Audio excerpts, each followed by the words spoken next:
Yes, we can. We've got temperatures on the chilly side to start the day, upper 30s to low 40s. But hey, we've got clear skies, sunny and cool throughout the day today. High temperatures, maybe a degree or two warmer in some spots, upper 50s to around 60 degrees expected for the highs for most of us here.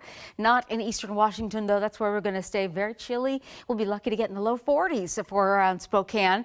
No, there's going to be areas of black ice this morning in the central and eastern part of the state. To the west side, we have 44 degrees at Camino Island right now, and other temperatures are hovering in the mid 40s. 38 degrees though for Bonnie Lake, 37 in Olympia, 35.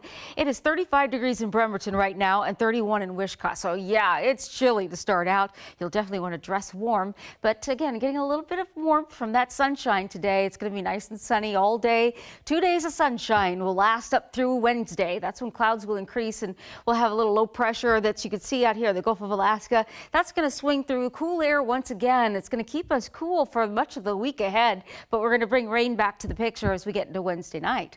Clear and chilly tonight. Temperatures are going to go back into the upper 30s to low 40s. Winds will be relatively light this evening, picking up out of the north, and will be sunny and cool today, but sunny and cool again tomorrow. So another cool morning tomorrow, but we shouldn't have spots of frost. We'll get rid of that this morning. Afternoon showers expected Wednesday, a high near 60. Overnight lows still in the mid to upper 40s as we get into Thursday morning with scattered rain showers. Showers will wrap up midday Friday, and we'll expect a little more sunshine breaking out for the weekend. High temperatures starting in the low to mid 60s. That sounds pretty good right now, but just know we're going to stay a little below normal here for the week ahead.